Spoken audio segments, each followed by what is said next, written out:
Hello, I CS Divya Momaya, National Convener of Jito Mentorship Program. Welcome you all to this mentorship series at Mahakumbh, which is Mega Virtual Expo. I'm sure you're enjoying business opportunities, collaborations, networking on this platform of Mahakumbh and leveraging the platform for growing your businesses. Meet the Mentor series of mentorship program of Jito Nahar JBN is an initiative wherein with this pandemic, we all are living in a disruptive era and lots of Jain businesses are facing turbulences in this business times. And this is the time where at Jito JBN Apex mentorship team, we have created a structure where we handhold these businesses through right mentorship, guidance, and support. All the wonderful interactions of the previous sessions can be seen on the Jito JBN page of YouTube. And Jito JBN mentorship program, let me give you a brief introduction about. So monthly MTM series are with the eminent Jain business leaders and business leaders overall, and the persons of highest achievements in their respective fields. And secondly, we also have the batch of mentors and mentees interacting with each other. There is a complete digital platform where these interactions are happening. So stay tuned. And in case you are looking for your business mentoring, handholding, get in touch with Jito JBN's mentorship team. So with this today, let's deep dive into today's session, fireside chat with our mentor for the day, that is Mr. Pradeep Goyal. Now, Pradeep is founder, chairman, and MD of Pradeep Metals Limited. He was brought up in Mumbai in a family with a background of technical and social work. He completed his BTech in the MIT Kanpur in 1978, graduating with first rank.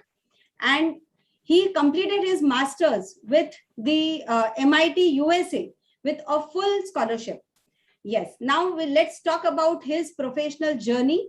After a small stint of work in USA, he returned to India in 1983 to start Pradeep Metals Limited.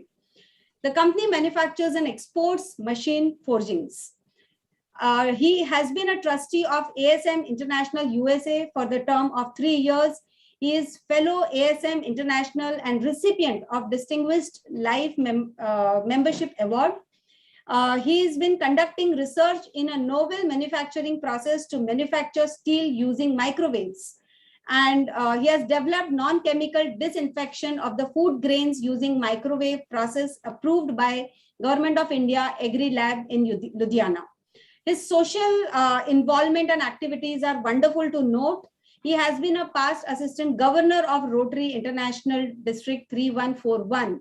He had been a chairman of Ekal Abhiyan Trust, an NGO that runs over 1 lakh single teachers in school in tribal areas in India, teaching 2.8 million children up to 3rd grade. This is really remarkable.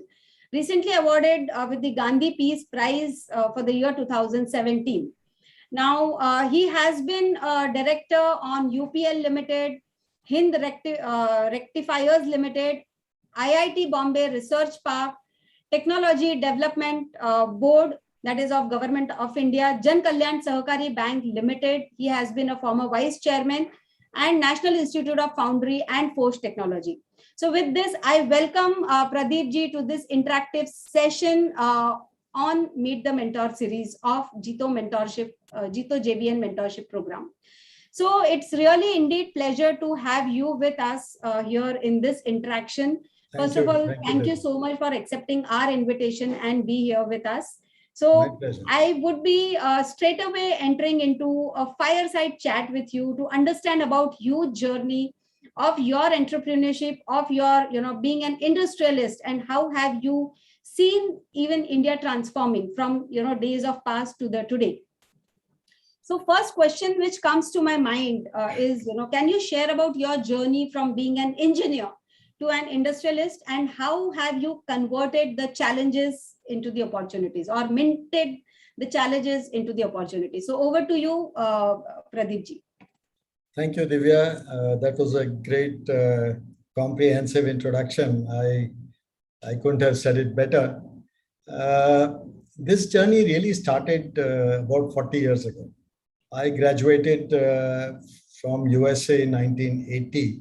And like any middle class family, I took up a job there. and was very happy. 9 to 5, 5 days a week. Couldn't ask for better. My father had been in job all his life, and as a middle class family, this was fantastic.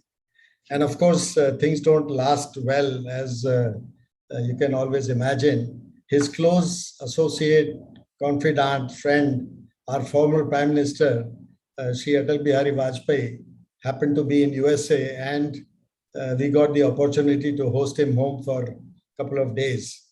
And he casually asked me why I was in the US. And, the typical answer is, middle class family, what do? We are here. So he said, you're doing injustice to your nation. And I was quite taken aback as to how he came to that conclusion. And so I asked him, we were very close. We grew up, while he used to be at home. And so our conversations were very, very natural. And he says, look, who paid for your education? An obvious answer is that my parents. And so he says, no, you are absolutely wrong. The government of India paid for your IIT education. And you owe it to your nation to serve your nation and not somewhere else. Now that became a huge, difficult issue as to what do you do. I mean, he was still in 1980, 82 actually. He was still a very, very popular Indian leader and very close family friend. So of course that discussion kind of died, and I asked my father, I said, look, this is what he told me before going. And he said, well, he's right, you should come back. And I said, what will I do there? We don't have any money, you are retired, and my brother is still in college. So what are we going to do? I don't have any money. It's 1 year, 2 years into my job. I don't have anything. What are we going to do? He says, we'll see. You come in, I have a big provident fund. So what is the big provident fund? It's 10 lakhs, right? Now that's his entire life's savings for his future. And he wanted to stake that completely to do a business. And he did. And, he just had trust. He had faith. And he said, I have two sons, and I'm sure we will succeed. There's no way with my background, my experience, and my two sons, we will succeed. And lo and behold, I just resigned and came back. And, many years later, I did meet Mr. Vajpayee and told him that you put me into a serious difficulty by making me come back, because we had gone through some huge difficulties as we started doing the business here. One of the first things that happened a year down into the business was a strike in the factory. Those were the days in early 80s. Unionism was pretty rampant in the Mumbai area. And we were afflicted by that. And that kind of killed all the dreams that, I had when I came back, thinking that I'm going to be a businessman and I'm, really going to make some good money here, and just crashed. And the one thing that I did at that time was to just, kind of rush back to the US and said, no, I'm not doing this. This is not for me. And so I needed time to really think. And so I did go back. And so that two things actually happened by default. One, I started looking around in the US to say, what can we do here? Can I bring some connections so that we can do something else there? And the second thing was the people who had conducted the strike got a message that this guy is gone. So the company is closed. We are not going to get our jobs back. So what are we going to do? So they pleaded and begged to my father that this will never happen again. Please call him back. We made a mistake, and this is not going to happen. So my father said, let's give them a chance. And I came back. And of course, that really paved the way for a great relationship between the workforce and me, because they realized that my whole intent was that we should work together and make a success out of it. So that was the first hitch that I got in the business, as soon as we had started. But then we kind of grew in the early 90s. We had grown substantially. We were running short of capacity. I had built my contacts in the US, and in other countries. We started exporting some goods, and it was the ride was pretty smooth for a few years. And then we decided, of course, to expand. And then we went public in 1991, and then, of course, the second tragedy hit is in the late 90s. And that's when the automotive industry, which was the mainstay of our business, that kind of died. The interest rates in our country at that time was 19%. Payments were not coming from our customers. 8 months, 6 months. The raw material cost of a selling price was like 70, 75%. There was no margin. The business was just running for the sake of turnover. And that, unfortunately, is what the bankers wanted. And, didn't give me any good feeling as to why are bankers so hung up on top line. They should be really looking at bottom line. What are we doing there? And everybody is crazily running after the top line. So 2000 became another sort of a Waterloo for us. So of course we can this journey can go on, and then we did several things that came on. But it reminds me of our history. If you look at what happened to Lord Ram, one fine evening, he's ready to be crowned the king of Ayodhya. And next morning, he dons the ascetic clothes and is out in the jungle. Things can change, and what did he do there? Did he kind of cry his way out? No, he took that as an opportunity. He went around the country. He went around making friends with the folks in the villages, in the jungles. He went to ashrams, he learned from the rishis. So he didn't waste his time. He really made it up. And as the mythology or the scriptures say, that is what really converted a common Nar into a Narayan. That's what made him really God in the sense of that word. So what are the learnings from this that I got in the initial period of my journey? Is one, that you don't wear one hat. You wear every hat that is there to run a business. You are the boss, the secretary, the peon, everything rolled into one.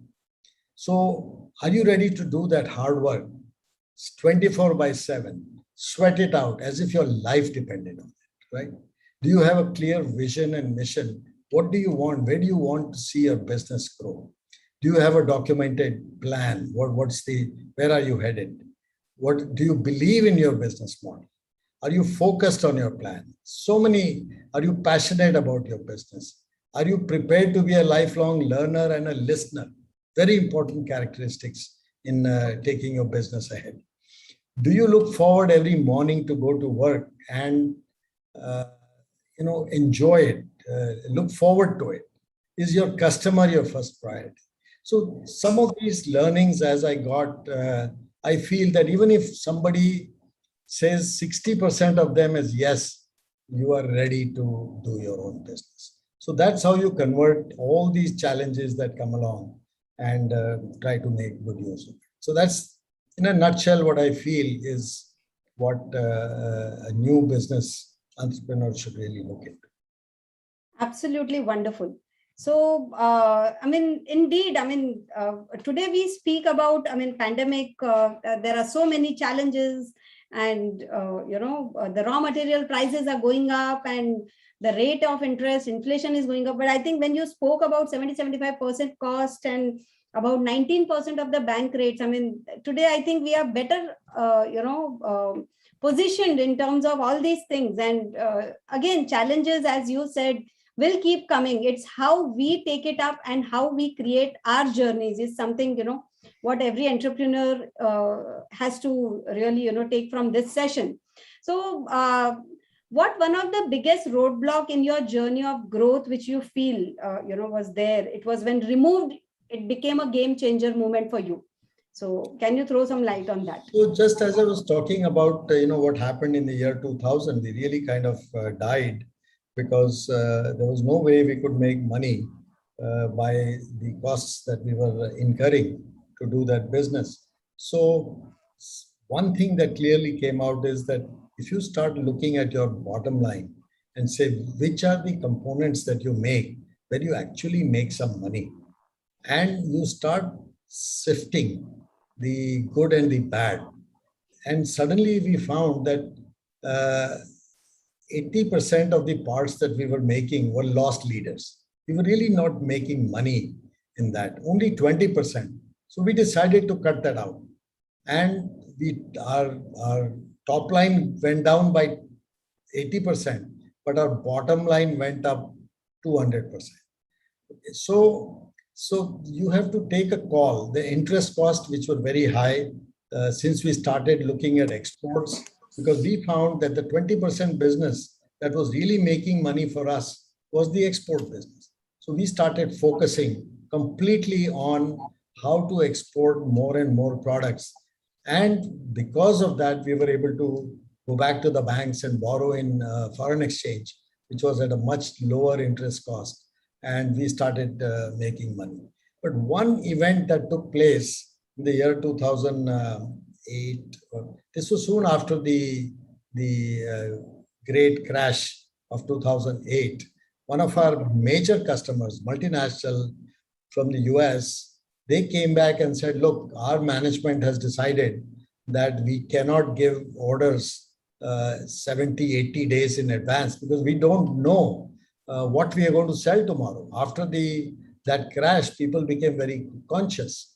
So they said the new rule of the game is that you have to ship product to us within and deliver to our doorstep within 5 working days, anywhere in the world. Okay, we were making almost 5 or 600 components for them.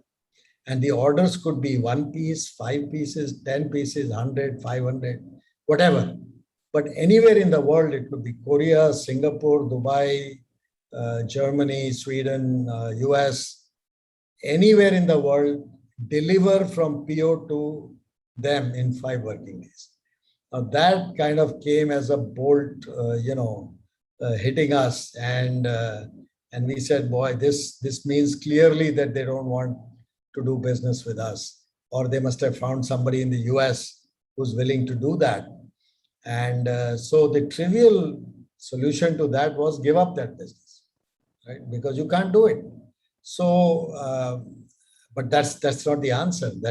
That would have killed us in the process because they were our largest customer. So we had to really sharpen our pencils, sit back, the whole team sat down, and they participated in that. I mean, I must give credit to the company that their team, their senior management, us, we sat together and said, how are we going to do it? The management took a decision. Even their lower down managers couldn't believe that this can happen. So we worked together and created a strategy. And it took us probably a year or two before we perfected that strategy. And in that time, we started giving product to them within 5 days. Right now, they've grown even more with us. And with that experience, we were able to attract so many more customers because nobody thought that product can be delivered, particularly the kind of product that we make, forgings, within 5 days. That's unheard of. And so that gave us, so when that challenge came to us, we had to find solution, and we did find the solution. And I'm happy to say that today, we do over 95% on-time deliveries to them, even with those conditions. Wow, this is wonderful to know, and I can imagine what kind of challenge at that moment of time that probably delivering in 5 days across the world might have been. Simply wonderful. So this is one of my interesting or a favorite question which I thought of, is that how do you see India's story 20 years back, today, and 20 years from now on? So over to you. That's a huge canvas, Divya. I mean, tracing back from 2000 to 2040, it's quite a okay. Some of it I kind of briefed on as to what the early 2000s looked like, and of course at that time We had Mr. Vajpayee's government in the country. So if you look at particularly the India story, I mean, where did it all start? If you remember, it was Y2K story. At that time, the whole world was kind of struggling with that problem, and everybody thought that the world is going to crash. But nothing of that sort happened. People took care of it and all those things. But that led to mushrooming of the IT industry like nobody's business. India really became a world leader in the IT sector. Look at Infosys and all these companies, they came up at that time riding on the wave of Y2K. And so that happened. The whole world opened up. Television proliferated, 24 by 7 television. Number of channels came up. Content started getting made there. The government brought in a lot of reforms at that time. If you remember some of them, the electricity bill was a huge reform that came up.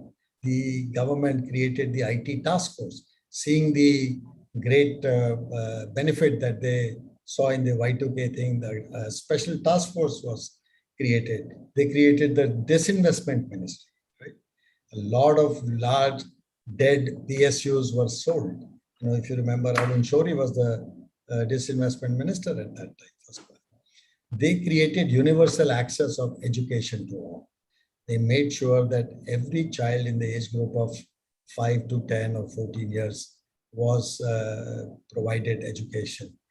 They also looked at Northeast, which was one of the most neglected areas of our country, and said that every ministry will have to spend at least 10% of their budget in the Northeast, make that an integral part of the thing. So these are things that are happening in that time frame. The Golden Quadrilateral, who can forget that? What did that do?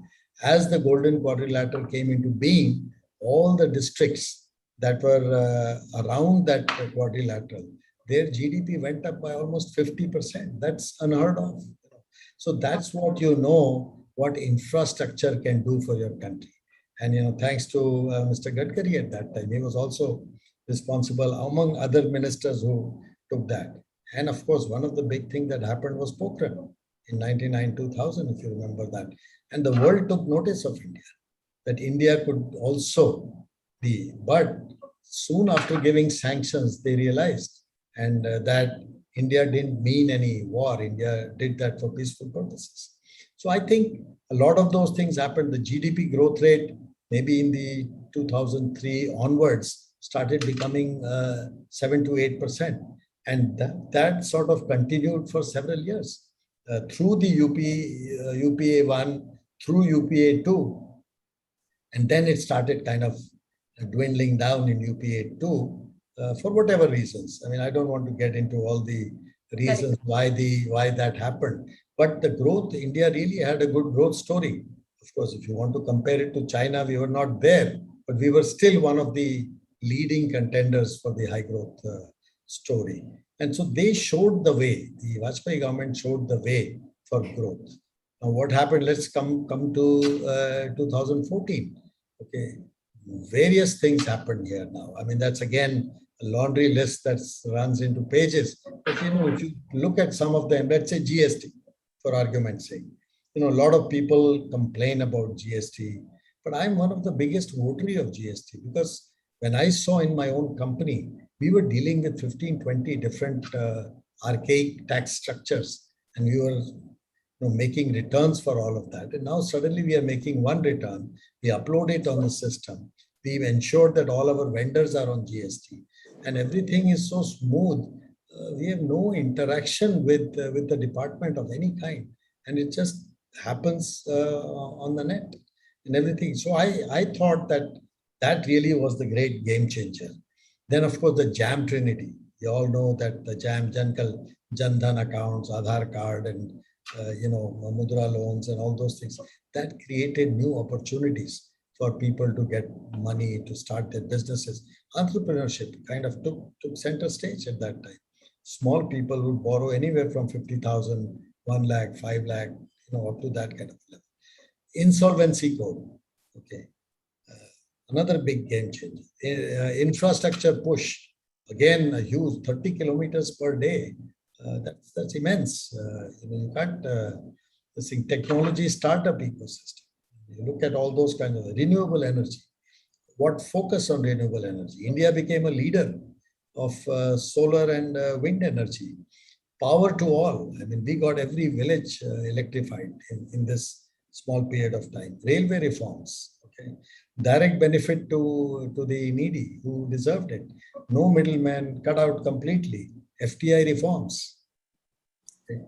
Now, all these things were happening, and then we all know what happened in 2020. And suddenly, everything came to a screeching halt. And, yes, the growth rate that was pretty, it had started a little bit of decline, but then this just kind of put it into the negative realm. But I mean, if I start looking at what we should see in the next 20 years, it's a crystal ball. I don't know if anybody knows what's going to happen in the next 20 years, but I do see signs of revival in our industry, at least. We started looking at a good growth even in this year as we come out of the pandemic. And I mean, there are new things. Digitized world will go to a much higher level. New business opportunities in the field of vertical farming in agriculture will come in. Nano fertilizers are showing their way. When I'm part of UPL, we know that how much work is going on in the R&D part of that. Electric vehicles, autonomous vehicles will start coming in. Green energy initiatives are continuing. Solar power is becoming cheaper and cheaper by the day. So that's going to take care of some of your high cost petroleum products. Focus on healthcare will be more than sick care.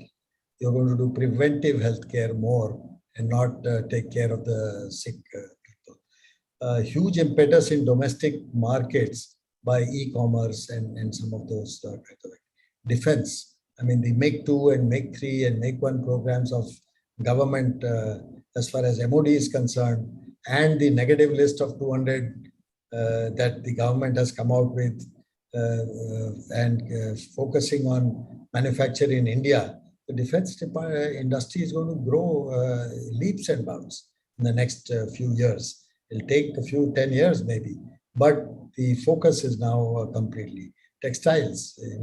We are nowhere in the world scheme of things to make textiles, and I think that's where the focus is going to be. Space exploration. We are a leader. We have done things that even the US has not done. We all know about that. E-commerce from the rural areas, like I said. Additive manufacturing is coming big way to start not wasting anything. I remember one time in my board meeting, I was tom-tomming to my board that we have 86% yield out of every 100 tons of steel that we use, we convert it to product. He said, why not 100%? And I was like, how can I make a product with 100% yield? And then you start thinking, that's what additive manufacturing is doing. Right? Eventually, that's where it boils down to. So you're going to remove wastages from the system. Then you have IoT, you have big data analytics, you have artificial intelligence, blockchain. I mean, these things are coming like crazy. So I think the next 20 years is going to be a big roller. So I'm very optimistic. Wow, wonderful. I think you actually took us, those 40 years in hardly 5 minutes time. That's something, wonderful. So now, we all have been going through this pandemic, and I don't see any signs of, subsiding world over. So how has your company been surviving these difficult times of pandemic? What some strategies you followed in your business, and something unique if you have done? So over to you. It really came as a huge blow. We were kind of riding pretty high in March of 2020. And suddenly when this happened, in fact, I was in Italy, in Bergamo, in January of 2020. And as soon as I came back, they got the first case of COVID in Italy. And I just got saved by my skin.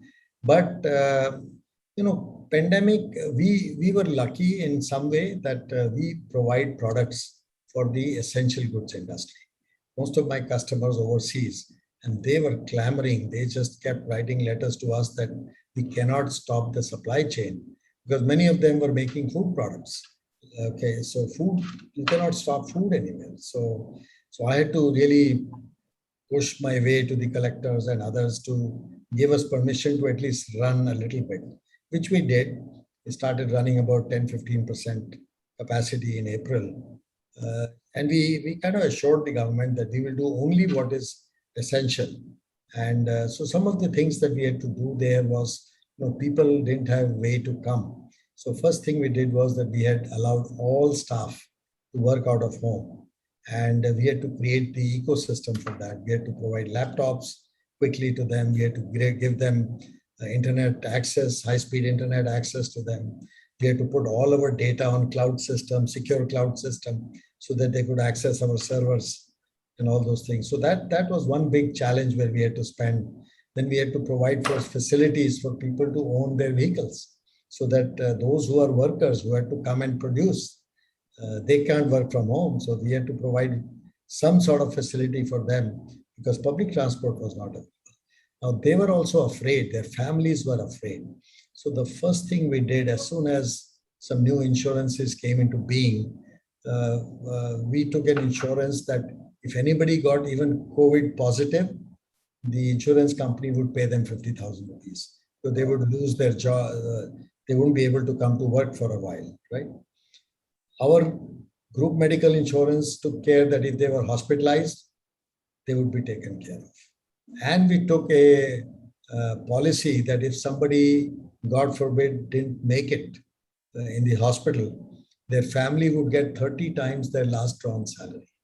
Oh, wow. We took 3 insurances at that time to give a complete 360-degree assurance to our people that, look, we want to take care of you.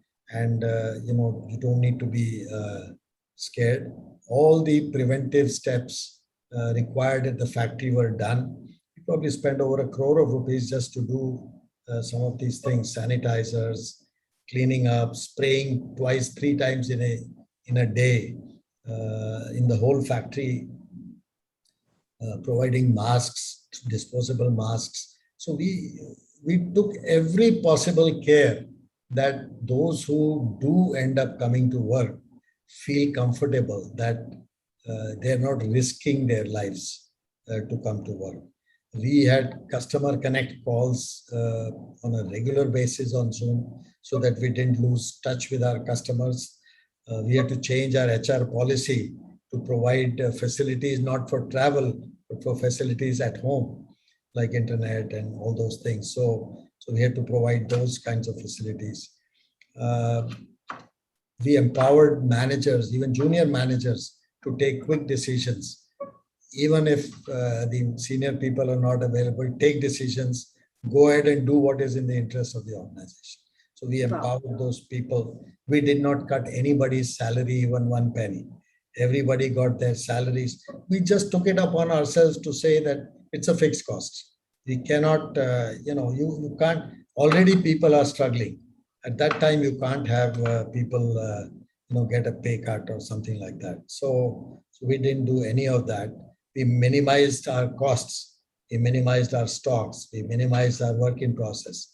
We produced whatever was required, which was going to be sold. So that way we controlled our costs, and God willing, we came out of it. And the other last thing we did was that we ensured that our entire supply chain was paid always on time. The smallest supplier to the largest supplier were always paid on time, and for which we had to borrow extra from the bank. But that was part of running the organization. So these are some of the things that we took care of. I think this is really, the agile management, what we call, and agile leadership rather. The leader has to be that agile and adaptive to the situation, and which you have actually demonstrated when you have taken those measures for your business. Really, I did make sure that I was available to anybody in the company 24/7. I used to Amazing. get calls at midnight that I need remdesivir. My brother is, in the hospital. I can't get it. So every possible connect that I had, I kind of put it to use to make sure that any of our employees, whether it is for themselves or for their family, wanted any support, we provided. Wonderful. Super. So, now coming to the next question, what one advice you would like to give to the young budding entrepreneurs of India today? And yeah, over to you. Tough. One advice is, if you know, a couple of things that I would like to kind of, one is that you work with a genuine. You need that passion. You need to kind of put everything that you have into your activity. That's the only way. I'm 40 years into this business, but I love to go to work every morning. I'm kind of excited. So because something new will happen and you want to be part of that change that's happening.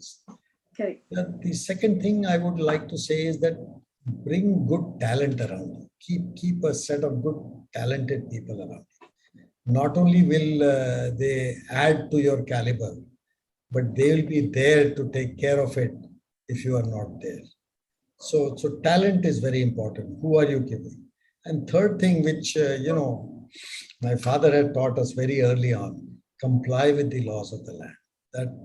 That goes without saying that, unless you do that, you're not a good, honorable businessman. He says, pay your taxes on time, take care of the people. They are your assets. So under any circumstances, you can't let them go. So take care of your assets, comply with the law of the land.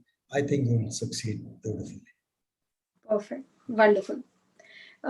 Indeed, wonderful lessons to learn. And now, what are the skill sets? What are the critical skill sets as an entrepreneur which helped you to navigate ups and downs in your business? Because we are talking here, the topic is minting the challenges into opportunities. So, what are the skill sets which you feel, were able to help you navigate that journey? There are several. One, when you go to work, do you appear to be the role model for the people that people are watching you, right? They want to see how you are behaving. So are you really a role model that they can emulate when they're doing their work? Are you easily approachable? Are you a people's man? Very important. They must not have hesitancy to come to your office, knocking at your door. They should expect that they will get a hearing. So you've got to be people's man. Are you perceived to be a fair person? Are you fair to all your employees? You don't have favoritism. That kind of backfires on you. It just it doesn't work. You got to be perceived to be fair. Do you reflect integrity in all the actions and decisions that you take? Are you resilient and do you keep calm under all situations? Those are things that you need to have. Let's say the case in point is, of course, COVID, right? You don't start crying and say, hey, what can I do? Now it's all dead. We are gone. You got to take the bull by the horn, as they say, and be calm and resilient. And that's the only way you can take correct decisions when you are calm. A rough sea doesn't take care of you. It's a calm sea that will take care of you. The other thing that I find as a steam release is social work. Are you involved in any kind of social activity? Because that gives you a little break from the day-to-day running of your business and all those things. You go to a village, you see the villagers, you see their simple lifestyle, and then you say, my God, we are running all day. Here are these people, they are satisfied. I always look at, the movie Swadesh. I really enjoyed that movie. Here was this family in the village. They didn't have anything. And this man goes to collect money from them. And then he looks at them and he says, why am I here to collect money from these poor folks? In fact, he gives money to them and comes back, right? So that's a release. He even gives up his job as a nuclear scientist to come and live in the village, right? So Correct. it's such a simple way, I say. And then one other thing that I learned in my life is, do you know accounting to some extent? I'm an engineer through and through. But initially, of course, my brother was looking after all the finance and accounts. When he decided to go in a different trajectory, the accounts and finance activity came to me. I couldn't even know what is a debit and a credit, and so the whole thing came on me. So I believe that everybody must take some lessons in accounting, and I believe that if you do that and you do your profit and loss statement every month, don't wait for a quarter, don't wait for a year. A stitch in time saves time. Principally, that you know where your business is headed every month if you make your P&L in time. And these are some of the lessons that over these years I have learned. Uh, Hard way, very hard way, but I don't mind sharing with people so they don't have to go through the same rut. Wonderful, wonderful. Uh, Now, you belong to the family of social work. How do you see business as a vehicle to serve the nation? And any regulatory changes you feel that needed to be done to build India with more entrepreneurs rather than focusing on high paying job creation country? So any thoughts on that? You, because you being an industrialist, you have seen the ups and downs of the entire business fraternity in India for so many years. I mean, 40 years. So what are your thoughts on that? Or any changes you feel regulatory perspective still needs to be done and taken care of? There's a whole list of that. I mean, first of all, of course, if you ask me what the business is there for, uh, every business's primary goal is to make profit. No two ways about it. If anybody says anything different, I won't believe it. It's for making profit. What do you do with that profit? Okay, so how does it support not only you but the entire ecosystem, right? So it provides employment very clearly. So that's a big benefit because this country does need employment. We have such a large workforce coming into being in the coming years. We are a young demography. People will need jobs. So any entrepreneur who comes in must have that there has to be jobs. And automation can be done, but there has to be some provision for jobs. Other is you add to the GDP of your nation. Any business, you pay taxes, you add to the GDP. And what does the government do? The government has to make use of that, for infrastructure or whatever they do. And of course, when you pay taxes, the nation grows. You get better facilities. One can argue and say, what has the government given me other than potholes and this and that? Yes, there are weaknesses. I'm not saying it's an ideal world here. Okay, but if you ask me what the business is there for, here are the things that the business is doing if you run a business, right? So thing is, when you pay taxes, you do all your things, you sleep well. I've seen that. You don't have to think, "Arey, what's going to happen? I've not done this or that." You sleep well. Why do you want to take tension? And this is not required. Okay. So the government still has a lot more to go. And I think, the government, when they say that they're working towards ease of doing business or ease of, making your life better, the beginning has been made.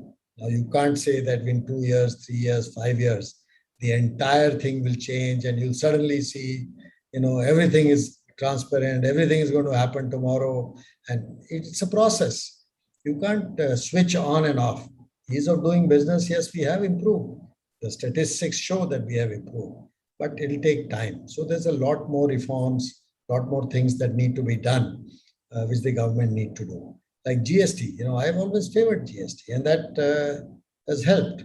Now, the other schemes the government has done is Mudra, startup funding.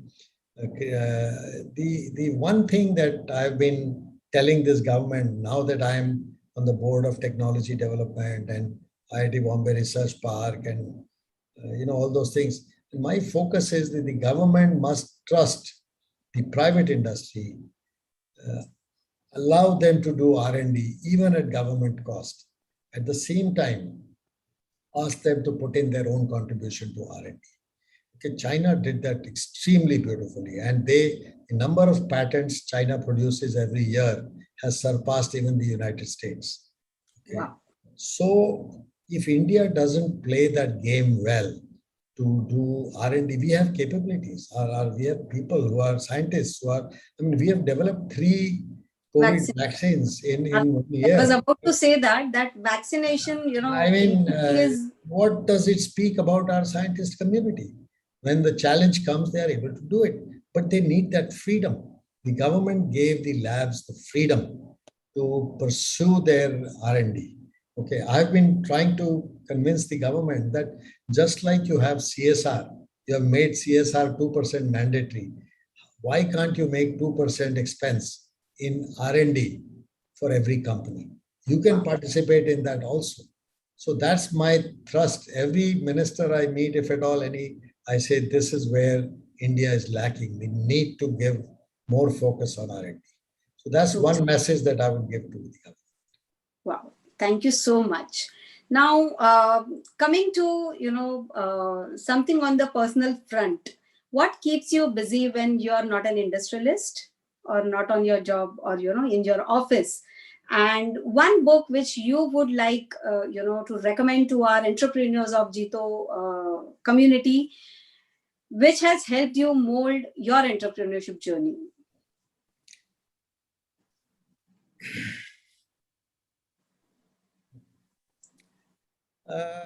I used to read a lot of books at one time, but ever since I got involved in my NGO, it really is time consuming. I probably spend over 20% of my time for my NGO.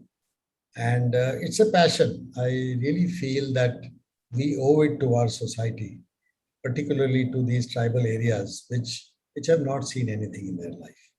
Okay, when I first went in the year 2003, 4, that kind of time frame to the villages as a president of Rotary Club, I, I couldn't believe what I was seeing 3 hours away from Mumbai, the business capital of this country, is abject poverty. Abject poverty, you can't even imagine. Okay, and that's when it kind of changed my mind that I need to get involved somewhere in a deeper way. Rotary, you're a president for a year and then you're gone, and so on. So how do I involve myself? And of course, my parents had the background of social work, and it was on their advice that I joined this NGO at that time, and that has really consumed me. And as a chairman of the organization, running 100,000 schools and then doing development work there. We empower the people. We do healthcare in those areas. We started telemedicine in those areas. We run uh, vans where there are 12 computers. They go from village to village teaching youth computers. We have sewing centers. We teach. We do women empowerment there. We do Ayurvedic medicine. So the project has become multifarious and it just kind of consumes me. The other thing is, of course, my professional body, which is the ASM. I had been a trustee there, as you said, but that's knowledge dissemination. In your professional field, I'm a material science engineer, and this is a body of material scientists. How do we disseminate new information to people through the organization? So that takes some of my time. We conduct seminars, conferences, exhibitions for the material science community, and so that kind of thing. I mean, you'll be surprised that if you look at the entire world, knowledge is doubling every 6 to 8 months. Doubling. Look at the extent of creation of knowledge. Where do you think all the Google is getting all the knowledge? And it's because it's being loaded. It's social media. It's there on the net. So knowledge is going to be really great, and that's where I get involved in my professional organization. And coming to your last point about a book, many years ago, when we were changing to this 5-day delivery to the customers, two things that we took care of. One was lean manufacturing. How do we do so? So you shouldn't shy away from making one part. If somebody says, I want one part, most of my compatriots would say, it's crazy. You can't make one forging. It's not going to work.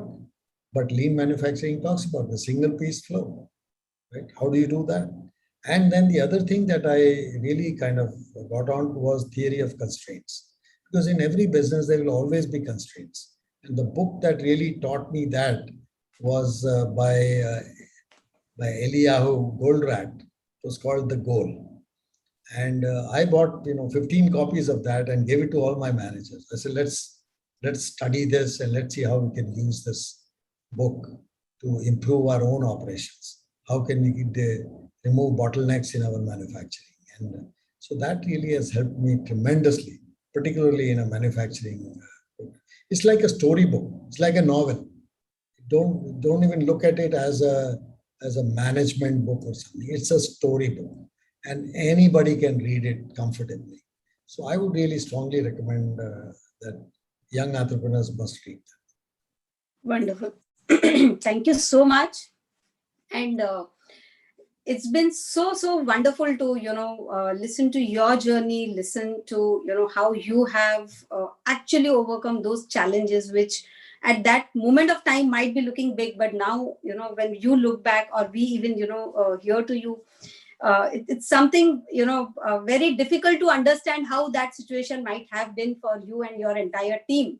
So definitely, one last message you would like to give to the entrepreneurs, and your message to our community members in Jito for the years ahead. When I was in school, it's a missionary school. The first thing they told you is, do unto others what you would the others do unto you. Right? Correct. When you expect something from others, are you doing the same thing? So before you embark on your business, look at your entire ecosystem around you and do the right things, and do to others what you would expect them to do. So that, according to me, has stayed with me from school, from my moral science or whatever they used to teach us. Wonderful. Thank you so much, sir. Thank you for all your wonderful insights, your journey, and helping us understand how those challenging times can be fought with and created into the opportunities. Very well, narrated such a huge journey of India of 40 years in just 5 minutes. Absolute wonderful interactions with you. And before we wind up, let me tell everyone who's listening to us, mentoring is a brain to pick, an ear to listen, and push in the right direction. And a mentor is someone who allows you to see hope inside yourself. And even people like Elon Musk, Steve Jobs, who have changed the world, have actually spoken about importance of mentors in their life. And here at Jito JBN Mentorship program, we have been taking that initiative to help you mentor, handhold in your business. So write to us at Jito JBN page of the Jito website, and we will get in touch with you, and we will help you connect with right mentors from your industry or from the field you are looking at. So with this, I close this session, and thank you for watching us live. And last but not the least, let me thank you, Pradeep ji, for accepting our invitation and being here with all of us to enlighten with your wonderful words of wisdom. Thank you. Thank you so much. Always a pleasure. Thank you. Thank you for inviting me.